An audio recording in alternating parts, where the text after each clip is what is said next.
from flagrant media bias to online censorship. We'll talk about all of it with a man who knows it better than anyone on The Uprising. LibertyNation.com. They're the resistance, but we are the uprising. With Scott Cosenza and Tim Donner. There's not going to be a President Donald Trump. Hey, I'm president. Can you believe it? I love the poorly educated. The voters have guaranteed themselves slavery, economic disaster. I can't believe I'm losing to this guy. You could put half of Trump's supporters into what I call the basket of deplorables. I have never met with Russians. Our elected representatives can abuse subordinates and then secretly use a slush fund of our money to pay them off. Black Lives Matter, the Antifa movement, is interested in preserving the fabric of America. This is The Uprising, the podcast of LibertyNation.com. Tim Donner with you this week. And we welcome in a name familiar to most of you. He's the fly in the media ointment, the skunk at the media garden party. My good friend, and he's actually a real friend, not one of those Washington friends or Facebook friends, Brent Bozell, president of the nation's leading media watchdog, the famed Media Research Center. Hello, Brent. Tim, how are you? Thanks for having me. I'm good, and thanks for joining us. So, Brent, the Washington Post and their brethren in the establishment media who pride themselves on their investigative prowess have all but ignored the scandalous revelations about the Obama Justice Department and the FBI. Carl Bernstein himself, of Woodward and Bernstein fame, has been one of the loudest voices decrying the release of the memos describing abuse of the FISA court. Now, how can it be that a media that's been obsessed with digging deeper and deeper into Trump and Russia has suddenly started banging on about protecting the sanctity and reputation of the law enforcement and intelligence communities, and has been entirely incurious about the scandal right before their eyes? You know, I should tell you something, Tim. When it's the news media that are the paragon of honor in protecting the decency and the honor of the FBI, I mean, I just love it. There's a first time for everything. Well, I'm trying to put aside the news right now that it was Donald Trump who caused the shooting in Florida, which well, we all know we all know that. Brent. You saw, know that. But let's think about what's happened in where the media are concerned for the last. This goes back really to the 1990s. Throughout the Clinton administration, there was one scandal after another. And so many of these scandals preceded his election to the presidency, but were hugely important, i.e. Whitewater. And then once he became president, the Monica Lewinsky and others, and FBI Gate, which was a huge, huge scandal. Well, what did we hear from the media? We heard from the media that we needed to get to more important things, and we needed to move on. That's where we got MoveOn.org. So they ignored all of the Clinton scandals, and if you think I'm not telling the truth, you get to the bottom of a single one. You can't drill down to the bottom of a single one of those scandals. They abandoned every single one. Okay, so along comes Bush 43. Well, darn it, if we're not going to get to the bottom of what happened when he was in the National Guard in 1971 for 2 weeks, they would not leave that story alone. They spent 8 years investigating anything they possibly could on him. Okay, so now comes Obama. Obama has got an alphabet soup of scandals. The IRS scandal, the Fast and Furious, Solyndra, Benghazi. It goes on and on and on. Can you name one where we got to the bottom of them? No, they ignored every single one. Now you get to Trump. They can't leave him alone, and they've done nothing but investigate him since before he became president. There's not one scintilla of evidence yet that has come up out of over 100 hours of footage on the network nightly news. 100 hours of coverage on this. They haven't come up with one thing worth 5 seconds. What have we come up with? Now there is emerging evidence that it was the Hillary Clinton campaign that was paying for this fake stuff to be used, and they were using the Obama administration to do this with the FISA warrants. There's huge evidence of this, and they're right back to where they were, where they started with Clinton. They're ignoring it. Of course, you've ignored the good news, which you pointed out to me when we broke bread together recently, which is that the negative coverage of Trump has actually gotten better. It's gone from 92% negative to 91% negative. But yeah, that's right. That's right. From the campaign to the first year of the presidency. So it's if you look at the trend, it's getting better. So we've now seen something else that's both at once shocking and unsurprising. The leftist media glamorizing the sister of the ruthless totalitarian dictator Kim Jong-un at the Olympics and almost basking in her embarrassing Vice President Mike Pence. Do you think the American people are buying what the media is selling on this? Well, they haven't to date on so much about Trump. During the campaign, you saw that surveys had it up to 9 out of 10 Americans believed the media were out to get Donald Trump. Now, those who hated him liked it, and those who liked him don't like it. And in a split society, that's where we stand. My fear on this North Korea thing is that there is such a wide swath of Americans who are just ignorant. And I mean that word advisedly. They don't follow the news. They don't know what's happening. This is a sister of a killer. She should be glad that she's alive because this guy has a bad habit of killing family members. Yes. And she is alive because she's gone along with her brother who kills family members and everybody who gets in his way and is building nuclear bombs to rain hellfire all over America, or so he says he wants to do. And so the networks are saying that she's a wonderful person. Unfortunately, I fear that enough Americans are suckered into this to actually kind of go along with this. So it is a PR coup for the Koreans. Not because of the North Koreans, it's because of the American news media, and it was right for the vice president to take them to the woodshed as he did on his return for having done that.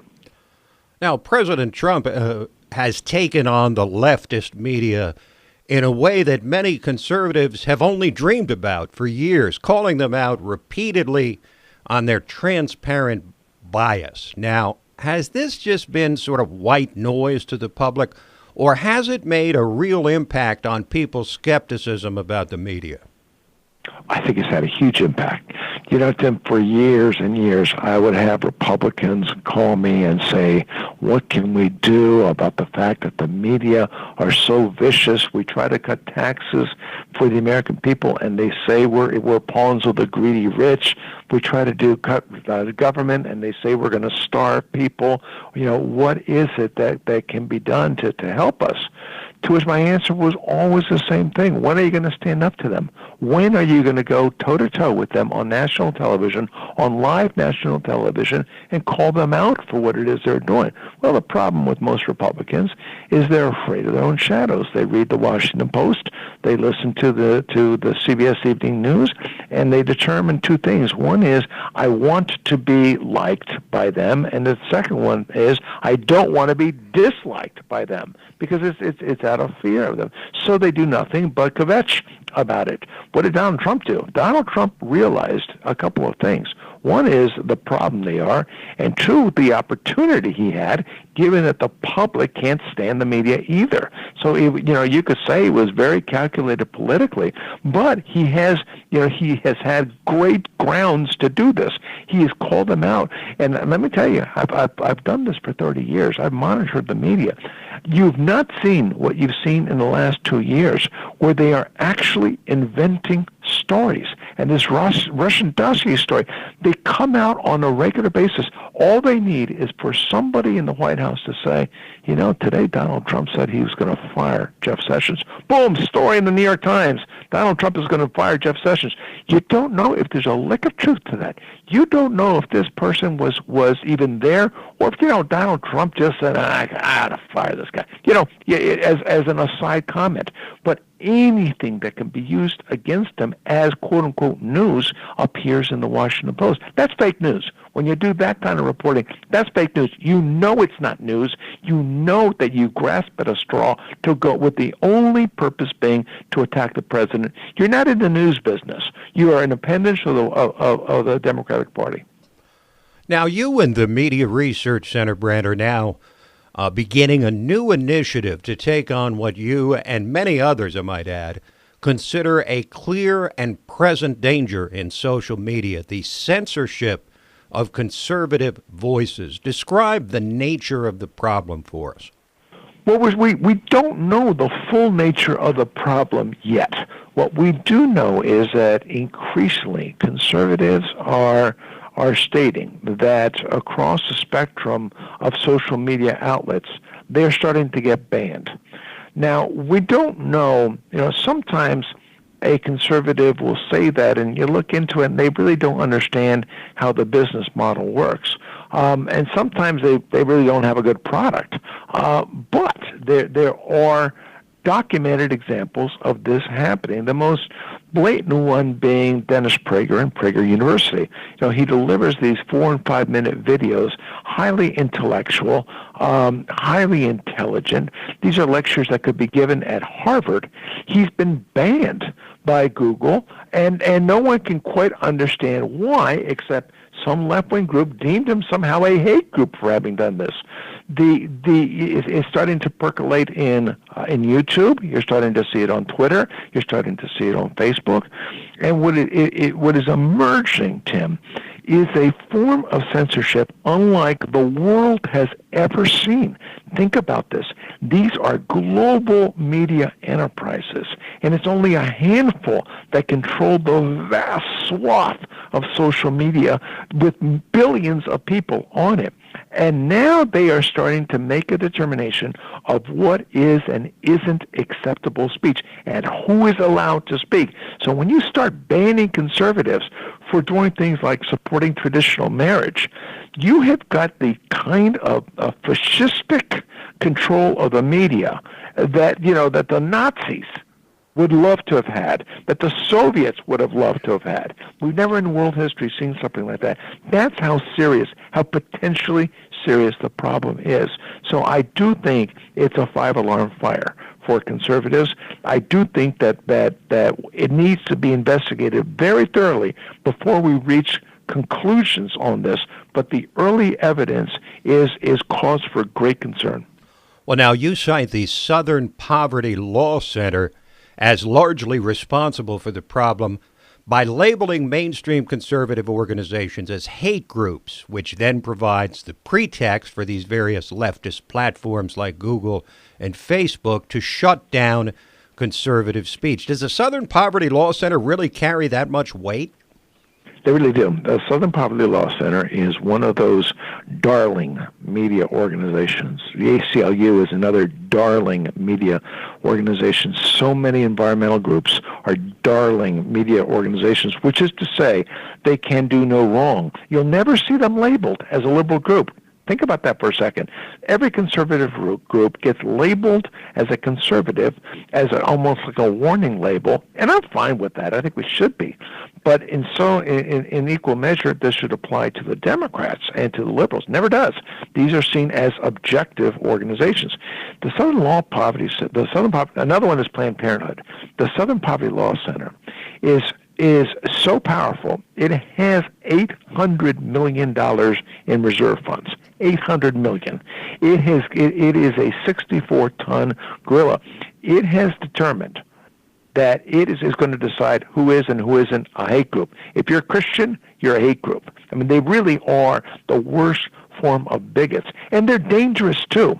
Look, there was the gay activist, 3 years ago, who looked at their map, their hate group map in Washington, D.C., and went to the Family Research Council with a bag of Chick-fil-A sandwiches and shot the security guard and grievously wounded him. But the security guard was able to stop them. This man had a bag of sandwiches. His intention was to shoot one employee after another, kill them, and place a sandwich next to them. This is how dangerous the far left has become. This is real sick. And by the way, did you see a story on that? Have you seen the networks cover that? Just imagine if somebody from the Family Research Council had a map about left-wing hate groups who attack traditional marriage, and a supporter took a gun and went to the Southern Poverty Law Center and shot the security guard with the intention of shooting as many staff people as he could. Do you think that'd be in the news? Well, it's sort of like saying, what if George W. Bush had used the power of the most powerful federal agencies to surveil John Kerry in 2004 or Barack Obama in 2008. I mean, it would have been the only thing we heard about. It would have been all over the news. It would have been 100% all the time. And yet when we have almost unambiguous evidence that Barack Obama engaged in it, there's a conspiracy of silence. Now, you've said, left unchecked, that these tech and social media companies have the power to literally make the conservative movement cease to exist online. But given the explosion of free market internet sites like your own CNS News and our own LibertyNation.com, why is that not enough to counter the effects of social media censorship? Well, on the one hand, you can say that, look, if you believe in the free market system and you create a market demand for an alternative will appear. And I suppose that's right in theory. In practice, however, you are talking about monster organizations that have the ability to gobble everything in sight. They just think of the Miss Pac-Man game. Facebook, Google, YouTube, Amazon, all of them. I mean, they are multi-billion-dollar operations. Good luck competing with them. Good luck doing a startup with Facebook the size it is now. In fact, I think there needs to be some conversations and there needs to be some discussion about whether these two companies are just too big and whether we need some antitrust legislation. I don't know that one can be competitive in this space anymore. Maybe I'm wrong, but I'd like to know how it's going to happen. Brent, thanks so much, and you just keep on keeping on. Tim, thanks for having me. Brent Bozell, president of the illustrious Media Research Center. I'm Tim Donner, and we'll catch up with you next time on The Uprising, the podcast of LibertyNation.com.